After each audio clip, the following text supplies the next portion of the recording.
तर मैत्रिणींनो चला योगा करून घेऊ. रोज योगा केल्याचे खूप फायदे आहे. आता मी तुम्हाला काय सांगू, एक ना एक फायदा आहे. मला खूप अनुभव आहे माझा, मला खूप फायदा झालेला आहे, मला खूप फरक पडलेला आहे. म्हणून मग मी तुम्हाला सांगते, रोज 10-15 मिनटं योगा केलाच पाहिजे. वयाच्या मानाने 30च्या नंतर, 40च्या नंतर, 50च्या नंतर रोज योगा थोडा का होईना केला पाहिजे. आपल्या नसा मोकळ्या होत्यात, आपले जे काही आपल्या पोटाच्या समस्या राहतात 40च्या नंतर खूप पोटाच्या समस्या चालू होत्यात. तर या सगळ्या दूर होत्यात. त्या फक्त ना फक्त योगामुळे खूप म्हणजे खूप डिप्रेशन असो तुमचं, शांत झोप असो तुमची, तर मला तर खूप फरक पडला आहे. त्याच्यामुळं मी रोज योगा 10 मिनटं 15 मिनटं करते. भूक लागते, ज्याला भूक लागत नाही त्याला योगा केल्यानं अशी कडाक्याची भूक लागते. आणि खूप म्हणजे तुम्हाला मी काही सांगू, चालायला त्रास होतो. आता वयाच्या मानाने कसं असं माणूस थोडंसं वाकत चालतं, ते सुद्धा खूप फरक पडतं. योगाशिवाय काहीच पर्याय नाही आहे. म्हणून मग मी रोज योगा करते 10-15 मिनटं का होईना. आणि रोजचं केलंच पाहिजे या वयाच्या मानाने. तर चला ठीक आहे मैत्रिणींना, आता योगा झाला का आपण काय करू, मेहंदी लावू. मेहंदी लावायची आहे, किती दिवसापासून म्हणते मी मेहंदी लावीन तर काही लावणं झाले नाही. उद्या लग्नाला जायचं आहे तर मेहंदी लावून घेऊ. तर ती मेहंदी लावते मी, कोणती लावते बघू आपण, चला. आणि सगळ्यांनी रोज योगा करा. मोठे कात्रे सापडा ना, हे छोट्या कात्रीने घेते कापून पटकन. तेव्हा काटाना त्या एका पुढीत 3 पुढे राहतात. आता ही एक घ्यायची, ब्राऊन एक घ्यायची आणि ब्लॅक, ही ब्राऊन घ्यायची आणि ब्लॅक घ्यायची आणि एक घ्यायची. मी प्रत्येक टायमाला एक लावते, एकला कमी लावते, पण मग आज एक घेतल्या थोडीशी. आता याला 15 मिनटं पाण्यात काढून ठेवायचं आणि मग लावायचं. आणि उद्या मी लावणार आहे. आता आज काय करणार, मेहंदी लावून धुवून घेऊन तेल लावून चांगली मालिश करून ठेवणार. आणि उद्या डोकं धुवायच्या अगोदर 1 तास आणि कांद्याचा रस लावणार आहे. तर उद्या पण दाखवून मी तुम्हाला कांद्याचा रस कसा लावणार आहे. तर आता याला पाणी टाकून काढून घेऊ आपण. मेहंदी लावून घेते आधी आणि नंतर कपडे धुते. 2-3 दिवसाचे कपडे पडले बघा माझे. केस ना असे इथे पांढरे होतात, थोडेच होते असे, बाकी दुसरीकडे नाही होत. तर आता मेहंदी लावून घेते आणि नंतर कपडे धुते. नंतर मग स्वयंपाक करू, सूर्याला वरती पाणी घालून येऊ परत. तर चला ठीक आहे मैत्रिणींनो, आणि उद्या कांद्याचा रस लावून मग तुम्हाला दाखवेन ते पण.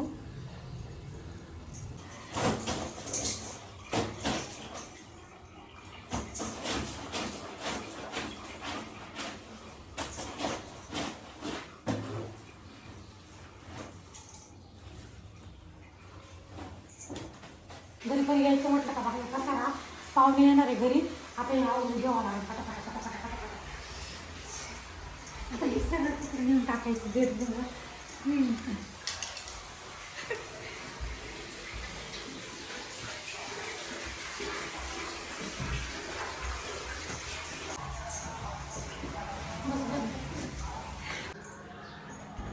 सकाळी फोन आला आम्ही येणार आहे म्हणून, मग म्हणलं थोडंसं आवरसावर करून घेऊ. राम राम. शोभाकाळे ब्लॉगमध्ये आपल्या सगळ्यांचं मनपूर्वक स्वागत करते. मैत्रिणींनो कशा आहेत तुम्ही, चांगल्या आहेत ना, चांगलं राहायलाच पाहिजे हीच मी देवाच्या चरणी प्रार्थना करते. आणि चला आता आपल्याला स्वयंपाकाला लागायची. सकाळचे सगळे काम आवरून झाले, मेहंदी पण लावली, आता तेल लावून थोड्या वेळ मालिश करते.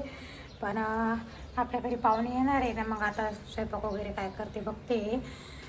तर चला ठीक आहे, तुम्हाला मी दाखवणार आहे एकदम असं खवलेदार दही, गावठी बिना फ्रीजमधलं. तर आपण बघू कसं झालं, खायला एकदम टेस्टी. तर ते दही मी तुम्हाला दाखवते, चला. हे बघा इथं ना आपण हे मस्त छान झाड लावलेलं आहे आणि झाडाच्या खाली बघा ते किती छान वाटते. मातीचं मटकं बिना फ्रीजमधलं आपलं दही तुम्हाला मी दाखवते बघा. आता हे बघा हे पाणी कसं निघालं. तर हे असं दही जर केलं ना तर खूप चांगलं. आता आपण दही कसं झालं बघू.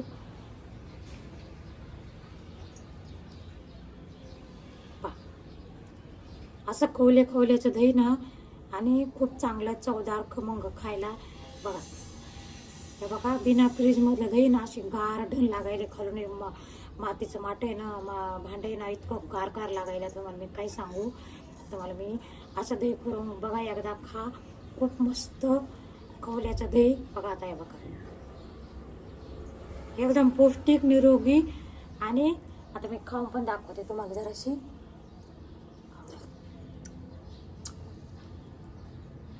खूप चांगलं तुम्हाला मी सांगते. ह्याच्यात ना आंबट नाही अजिबात, असा वास बीस येत नाही आणि चवदार. आता तुम्हाला मी काय सांगू ह्याची चव अशा या दह्याची. तर असं दही तुम्ही नक्की करून बघा, तुम्हाला आवडेल बघ. तर चला ठीक आहे, आता आपण स्वयंपाकाला लागू. तर आता मी थोडं पहिलं आधी काढून घेणार आणि साखर टाकून थोडंसं खाणार आणि हे दीपकला आणि त्याच्या पप्पाला एवढं ठेवणार. आणि त्याच्यानंतर आपल्याला आता काय करायचे, गाजराचा हलवा खूप चांगलं लागतं असं दही. आता मी तुम्हाला काही सांगू, त्याच्यात साखर टाकणार मी थोडीशी आणि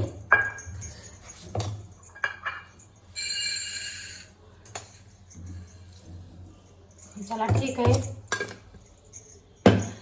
हे असं थोडंसं मुरूस तिकडे साईडला ठेवू आणि आपण बनवू गाजराचा हलवा. तर चला आता गाजराचा हलवा बनवायचा आहे.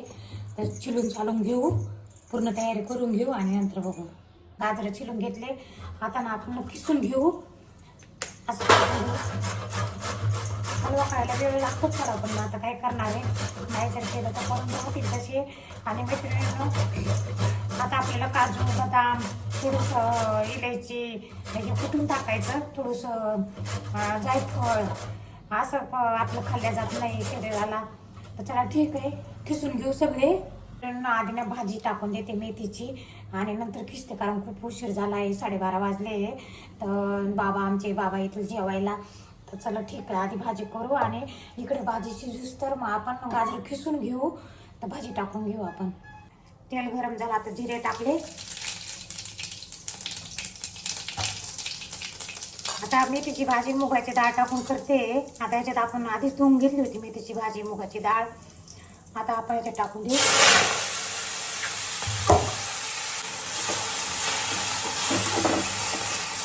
आता आपण छान मस्त 1-2 मिनिटं अशी हलवून घ्यायची. बघा किती हिरवीगार भारी दिसती भाजी.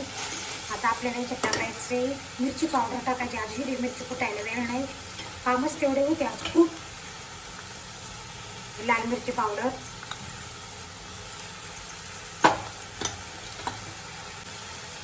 हळद, मीठ छान आज परतून घ्यायची आणि रस करायचा. आता टाकायचा आपल्याला टमाटो. मिनटं झाकून ठेवायचं बारीक गॅस करून. असं थोडीशी एक साईडला वाफ जाऊ द्यायची मैत्रिणींनो. आणि आता नंतर 2 मिनिटं झाले, आपल्याला टाकायचं शेंगदाण्याचं कूट. आपली भाजी रेडी होईल. भाजीला शेंगदाण्याचं कूट टाकून घेऊ. काजू घेऊ कुटून आधी पहिले, नंतर बदाम कुटू. बदाम कुटू आता, कारण काजू ना लवकर कुटल्या जाते तर आणि बदाम लवकर कुटल्या जात नाही, म्हणून मग वेगवेगळं कुटून घेते. एकदा काय केलं होतं मी, दोन्ही संगत टाकलं होतं कुटायला, तर हे नुसते उडू लागले आणि त्याचा खूप भुगा झाला होता. हे बघा असं उडवते, काजू उडत नाही तशी. आता 1-2 इलायची आणि थोडंसं जायफळ हे पण कुटून घेणार. झालं हे, भाजी पण झाली आपली इकडे मेथीची.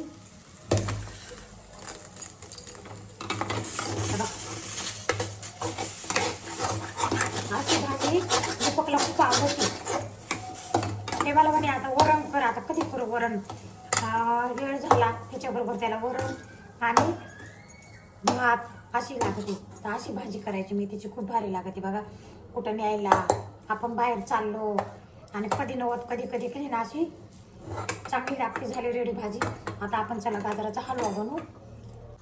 आधी याच्यात टाकून घेऊ आपण. असा गाजराचा हलवा बनायचा, खूप भारी लागत. पाणी नाही टाकायचं अजिबात, पाणी टाकलं का खूप पानचट लागत. बारीक गॅस केला बघा. हे कसं, याला पहिलं सांगायचं पाणी राहतं, वरून पाणी टाकलं का याला गाजराच्या हलव्याला तर खूप पानचट लागतं. आता हा गाजराचा हलवा आपला इतका गुलचट लागन, खायला पण एकदम मस्त. आता करायचं, बारीक गॅस केला तोपर्यंत मी इकडे पीठ मळते आणि असंच राहू देते. आपोआप वाफेवर शिजून जाणार. मग नंतर आपल्याला परत पुढची प्रोसेस करायची. हे बघा, हे असंच राहू द्यायचं. आता चला आपण पीठ मळून घेऊ.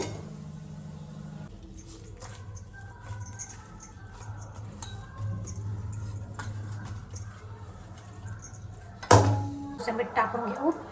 अशा पद्धतीनं करा तुम्ही गाजराचा हलवा. खूप चवदार, खूप खमंग लागतो.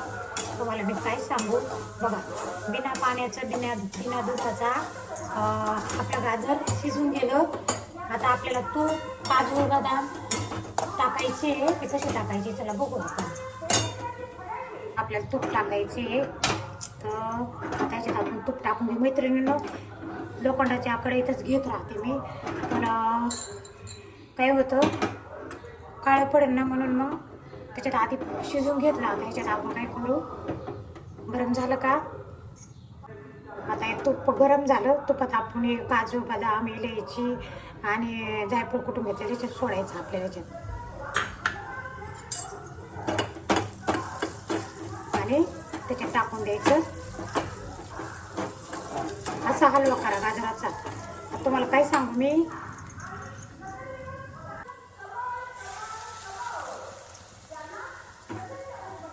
कुठल्याही वस्तूंना जर वेळ दिला ना आपण तर खूप छान. आता आपल्याला टाकायची साखर. आता घ्यायचं छान मस्त हलवून. जास्त दूध पण नाही, पाणी तर अजिबात टाकलं नाही, थोड्या दुधात खूप मस्त हलवा. आता बारीक गॅस करून शिजू देऊ आणि इकडे मी चपात्या पोळ्या करून घेते. आता इकडं ना गॅसवर शिजवायला ठेवते आणि इकडं आपण चपात्या म्हणा, पोळ्या म्हणा करून घेऊ. चपात्या झाल्या. इकडं गाजराचा हलवा झाला. तुम्हाला मी दाखवते गाजराचा हलवा. आणि तुम्हाला मी सांगते, लोखंडाच्या तव्यावरच जा. अल्युमिनियमचं खूप हानिकारक आहे.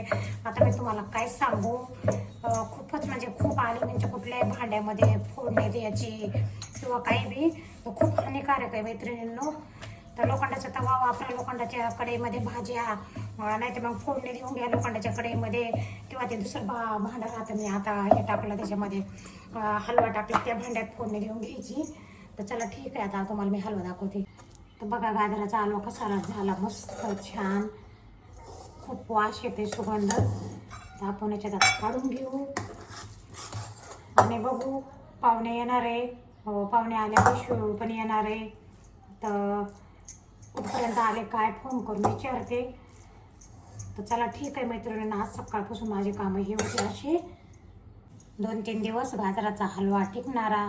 तर असा बिना पाण्याचा, थोडं दुधात, एवढ्या दुधात, तर असा करायचा. तर चला ठीक आहे मैत्रिणींनो.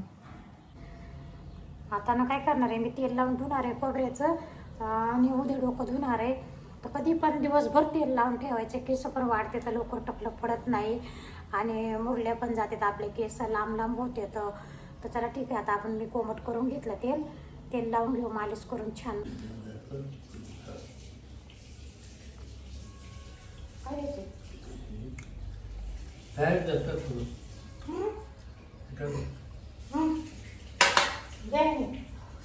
जेवते मैत्रिणींना, पाहुणे येणार होते, त्याचं कॅन्सल झालं कारण त्यांना नाशिकवरून माहीत नाही, नवीन होते ना. आता वाजले 2 ते म्हणे आम्हाला रात्रीची 10ची गाडी परत पुण्याला. चला ठीक आहे, आता मी जाईल दुकानाकडं. मैत्रिणींना रॅलीला जायचं होतं, तिकडे सगळे जमले. आमची वैशू पण आलेली होती, पण त्या रॅलीत कोण येणार आहे, त्यांना यायला वेळ होता. म्हटलं मग तोपर्यंत आपण चहा करू आणि दुकानाकडे जाऊ. आणि जर भेटला वेळ तर मग तिकडं आपण रॅलीला जाऊ. त्याच्यामुळे तयार पण झाले होते मी. तर चला आता चहा घेऊन आपण दुकानाकडे जाऊ. ते टाकलं वरे, हे आता उद्या परत आलं, अजून लावा लागन. हे माल लावल्याशी ना काहीच करता येत नाही, पाय ठुता येत नाही, काहीच नाही. मैत्रिणींच्याला मी घरी आले, आता वाजले 9. थोडंसं ना मी ना आता काय करणार आहे, तुरीच्या डाळीचं वरण टाकणार आहे. खूप दिवसापासून तुरीच्या डाळीचं वरण केलेलं नाही आहे आणि रॅलीला जायचं होतं म्हणून ही साडी वगैरे नेसली होती, पण रॅलीला काही जाणं झालं नाही. दुकानातच खूप कामं होते आणि तिकडं जावं लागणार होतं रुची हॉटेलकडे, ते घेऊन जायला मला कोणी नव्हतं. तर त्याला ठीक आहे, पटापट वरण टाकते. 9 वाजले. तर वरणामध्ये हळद टाकू, तेल टाकू, लाईक करा, सबस्क्राईब करा, लाईक करा, शेअर करा, कमेंट करा. इथंच संपू हा व्हिडिओ.